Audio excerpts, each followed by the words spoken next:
കാലവർഷം ശക്തമായിരിക്കുകയാണ് തമിഴ്നാടിന് പുറമെ പുതുച്ചേരിയിലും മഴ കനത്ത നാശനഷ്ടമാണ് ഉണ്ടാക്കിയിരിക്കുന്നത്.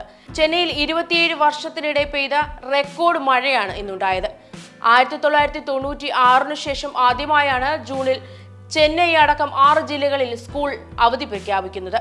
ചെന്നൈയിൽ മാത്രം 24 മണിക്കൂറിനിടെ 140 മില്ലിമീറ്റർ മഴയാണ് പെയ്തത്.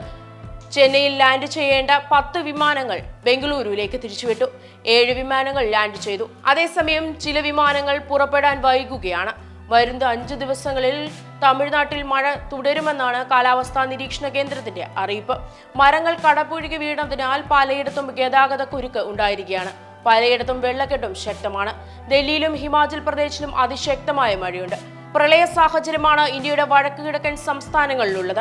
അതിശക്തമായ മഴയെ തുടർന്ന് ബ്രഹ്മപുത്ര നദി കര കവിഞ്ഞൊഴുകി. ഹിമാചൽ പ്രദേശിലെ കരേരി തടാകത്തിൽ കുടുങ്ങിയ 26 പേരെ ദുരന്ത നിവാരണ സംഘം രക്ഷപ്പെടുത്തി.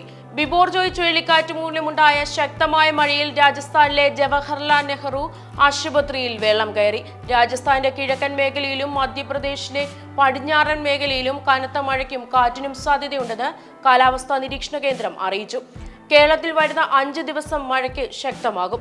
7 ജില്ലകളിലാണ് യെല്ലോ അലേർട്ട് പ്രഖ്യാപിച്ചിരിക്കുന്നത്. ഇതിനിടെ ഉത്തർപ്രദേശിലും ബീഹാറിലും അടക്കം ഉത്തരേന്ത്യയിൽ കനത്ത ചൂട് തുടരുകയാണ്. ആകെ മരണം 100 കടന്നതായാണ് വിവരം. പലയിടങ്ങളിലും 43 ഡിഗ്രിയിൽ മുകളിലാണ് ചൂട്. നിരവധി പേരാണ് ഉഷ്ണക്കാറ്റ് തരംഗത്തിൽ തുടർന്ന് ആശുപത്രിയിൽ പ്രവേശിപ്പിച്ചിരിക്കുന്നത്. ബീഹാറിൽ 18 ഇടങ്ങളിലാണ് കടുത്ത ചൂട് രേഖപ്പെടുത്തിയിരിക്കുന്നത്. 35 പേർ പട്നയിൽ മാത്രം മരിച്ചു. 11 ജില്ലകളിൽ 44 ഡിഗ്രിക്ക് മുകളിലാണ് ചൂട്. ഈ മാസം 24 വരെ പട്നയിൽ എല്ലാ സ്കൂളുകളും അടച്ചു. ജാർഖണ്ഡ്, ബീഹാർ, കിഴക്കൻ ഉത്തർപ്രദേശ്, പശ്ചിമ ബംഗാൾ, ഒഡീഷ തുടങ്ങിയ സംസ്ഥാനങ്ങളിൽ വരും ദിവസങ്ങളിൽ ഉഷ്ണതരംഗം ശക്തമാകുമെന്നാണ് കാലാവസ്ഥാ നിരീക്ഷണ കേന്ദ്രത്തിന്റെ മുന്നറിയിപ്പ്.